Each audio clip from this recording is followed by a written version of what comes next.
আসসালামু আলাইকুম। বাংলাদেশ বেতার, গোপালগঞ্জ। খবর পড়ছি শিফাত রাকা। ভারপ্রাপ্ত রাষ্ট্রপতি হাফিজউদ্দিন আহমদ বীরবিক্রম বলেছেন, জুলাই গণঅভ্যুত্থানে শহীদদের পরিবারের রক্ষণাবেক্ষণ এবং আহতদের চিকিৎসা ও পুনর্বাসন নিশ্চিত করা বর্তমান সরকারের সবচেয়ে গুরুত্বপূর্ণ ও পবিত্র দায়িত্ব। গতকাল ঢাকায় বাংলাদেশ চীন মৈত্রী সম্মেলন কেন্দ্রে জুলাই শহীদ পরিবার ও জুলাই যোদ্ধাদের সংবর্ধনা অনুষ্ঠানে তিনি বলেন, জুলাই গণঅভ্যুত্থান গণতন্ত্র, ন্যায় ও মানবিক মর্যাদার প্রতিষ্ঠার এক ঐতিহাসিক মাইলফলক।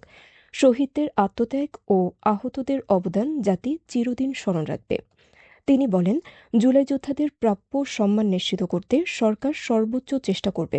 একই সঙ্গে বৈষম্যহীন, গণতান্ত্রিক, ন্যায়ভিত্তিক ও দুর্নীতিমুক্ত বাংলাদেশ গঠনে সবাইকে ঐক্যবদ্ধ থাকার আহ্বান জানান তিনি। অনুষ্ঠানে তিনি জুলাই শহীদ পরিবার ও জুলাই যোদ্ধাদের প্রতিনিধিদের সম্মাননা ক্রেস্ট প্রদান করেন। জুলাই চেতনায় গর্ব দেশ, সবার আগে বাংলাদেশ, এই প্রতিপাদ্যে নড়াইলের লোহাগড়ায় জুলাই গণঅভ্যুত্থান দিবস উপলক্ষে জুলাই পরিবার ও জুলাই যোদ্ধাদের সংবর্ধনা আলোচনা সভা এবং দোয়া মাহফিল অনুষ্ঠিত হয়েছে।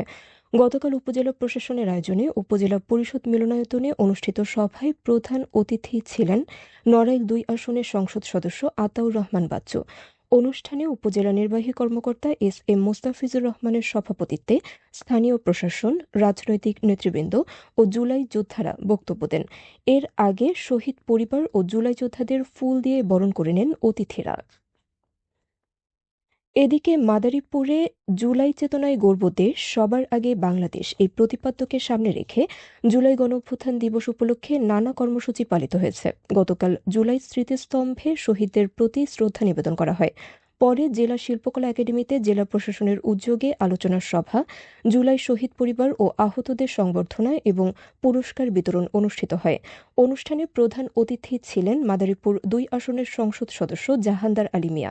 এদিকে কালকিনি উপজেলায়ও দিবসটি উপলক্ষে আলোচনা সভা, দোয়া ও শহীদ পরিবারের সদস্য ও আহতদের মাঝে উপহার সামগ্রী বিতরণ করা হয়েছে।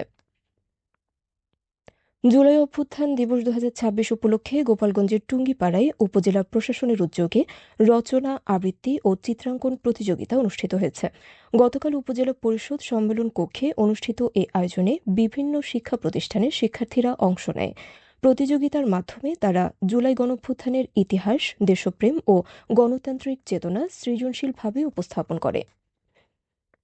জুলাই গণঅভ্যুত্থান দিবস উপলক্ষে সার্বিক আইনশৃঙ্খলা পরিস্থিতি স্বাভাবিক রাখতে গোপালগঞ্জে ৫ প্লাটুন বিজিবি মোতায়েন করা হয়েছে।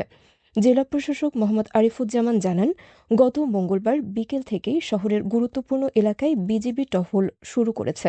পাশাপাশি জেলা পুলিশ, এপিবিএন ও আরআরএফ সদস্যদের সমন্বয়ে নিরাপত্তা জোরদার করা হয়েছে।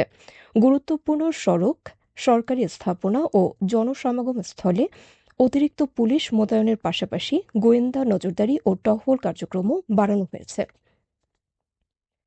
মাদারীপুর সদর উপজেলার থানতলী এলাকায় অভিযান চালিয়ে ১,০০০ পিস ইয়াবা সহ মোসাম্মদ আসমা বেগমকে গ্রেফতার করেছে জেলা গোয়েন্দা পুলিশ। গতকাল বিকেলে বিশেষ অভিযানে তার দখল থেকে ইয়াবাগুলো উদ্ধার করা হয়।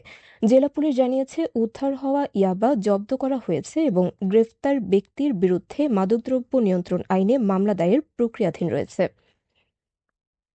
মাদারীপুরের ডাসারে ফার্নিচারের দোকানে রাখা কেমিক্যালের ড্রাম বিস্ফোরণে নজরুল ইসলাম নীরব শরীফ নামে এক কিশোর শ্রমিক নিহত হয়েছেন।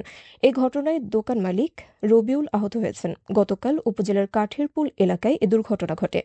পরে আহতদের উদ্ধার করে হাসপাতালে নেওয়া হলে চিকিৎসক নজরুলকে মৃত ঘোষণা করেন। পুলিশ জানায়, নিহতের মরদেহ ময়নাতদন্তের জন্য মর্গে পাঠানো হয়েছে এবং ঘটনায় অভিযোগ পেলে আইনগত ব্যবস্থা নেওয়া হবে। সবশেষে আবহাওয়া।